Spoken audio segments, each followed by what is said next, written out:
This is Joy Foote. Welcome to Pine Mountain, then and now.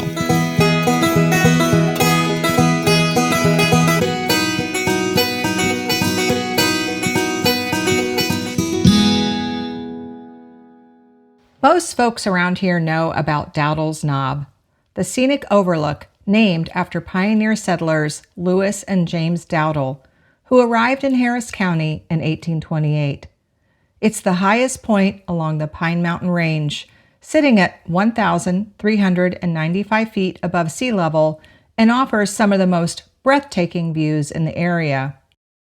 It's best known, of course, as one of President Franklin Delano Roosevelt's favorite retreats. He often visited to relax, reflect, and host picnics, sometimes with fellow polio patients, other times with dignitaries. His original stone grill still stands, and nearby is a life-size bronze statue of FDR seated on his removable car seat wearing his leg braces.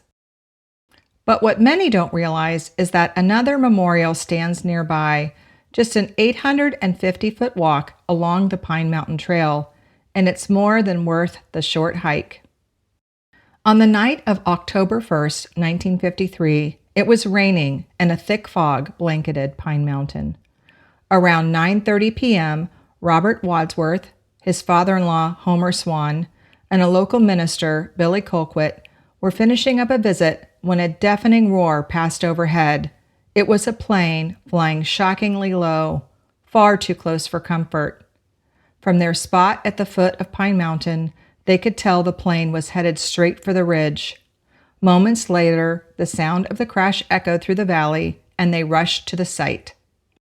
The aircraft, a B-25 bomber out of Eglin Air Force Base on Florida's Gulf Coast, was en route to Andrews Air Force Base near Washington, D.C.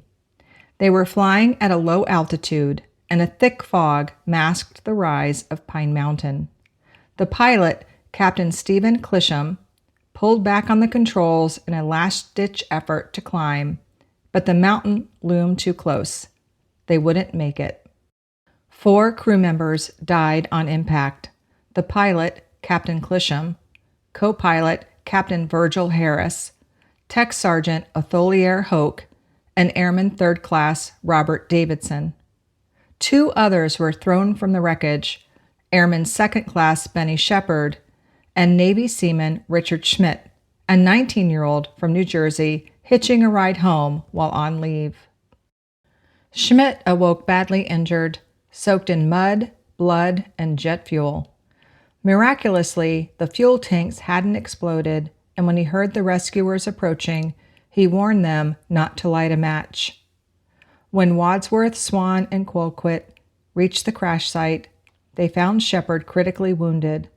Colquitt, a minister, knelt by his side and prayed with him until, sadly, he passed away. Meanwhile, Wadsworth and Swan, along with nearby hunters and locals, tended to Schmidt until a doctor arrived with morphine. Then, through rain, mud, and fuel-soaked woods, they carried the 6'3" sailor to safety. Nearly 60 years later, on November 10, 2012, a crowd of about 250 gathered for a moving ceremony to unveil the memorial stone honoring the 5 men who lost their lives and the one who survived. Among those present were Richard Schmidt and his family, as well as Monica Clisham Coffey, daughter of the pilot who had just been 1 year old when her father was killed. The memorial ceremony was a remarkable display of honor and dedication, full of heartfelt planning and ceremonial honor. It included a color guard from Phoenix City, Alabama Central High School Navy ROTC unit, the raising of 5 flags in honor of the fallen, and a flyover by a vintage T-6 aircraft piloted by John Skipper Heil of Peachtree City. State Senator Josh McCoon read a letter and presented it to Monica in honor of her father. Richard received an American flag that had flown over the U.S. Capitol on October 1st, while Monica was given a Georgia state flag that had flown over the state capitol. Each was also presented with a shadow box containing pieces of the downed aircraft, a deeply personal gesture.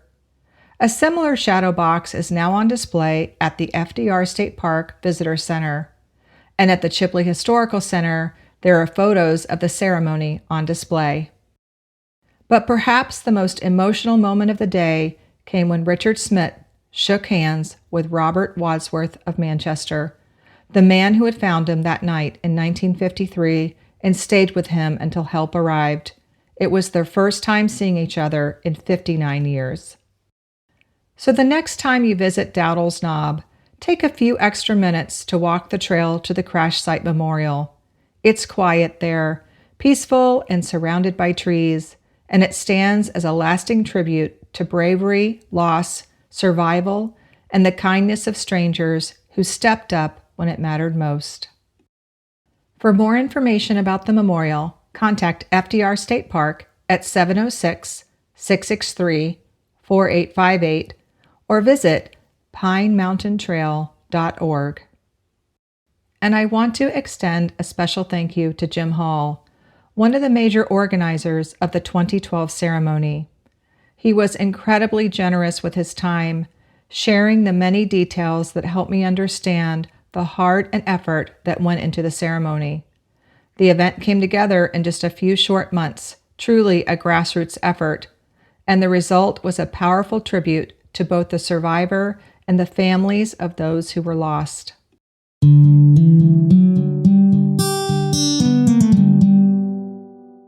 This episode is brought to you by the Chipley Historical Center. Located in Pine Mountain's original City Hall, the center features vintage jail cells, a historic caboose, and treasures like an old bank vault, Native American artifacts, town photos, school memorabilia, and so much more.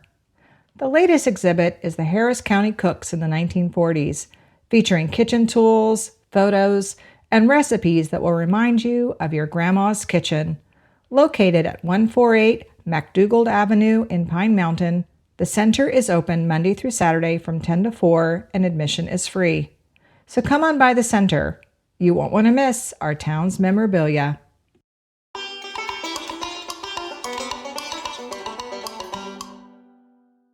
Have y'all been to the Pine Mountain Farmers Market yet? With over 20 local vendors, you'll find everything from farm fresh veggies and homemade jams to warm baked goods, local honey, fresh cut flowers, and handcrafted treasures you won't find anywhere else. Come shop fresh, support local, and soak up the small town charm. Every Saturday this summer from 10 a.m. to 2 p.m. in downtown Pine Mountain. Special thanks to the Chipley Historical Center for fact-checking this episode. The beautiful art and music for the show was created by Silly Bug Studios. I'm taking time off for the summer and will be back at the end of August. Hope to see you around town.